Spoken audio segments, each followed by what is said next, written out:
なんか最近ね、みゆこ石器製のなんかスプレーの化粧水を買ったの。お肌暑い時にシューってね、キュッてなってね、気持ちいいんだよ。ふむふむ。くしゃみの時に使えとじゃねえんだよ。ねえ、吹きかけるタイプの化粧水。天才や。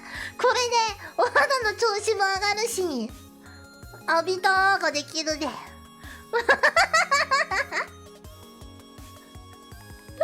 おしゃれなくしゃみ浴びするの草なんですけど。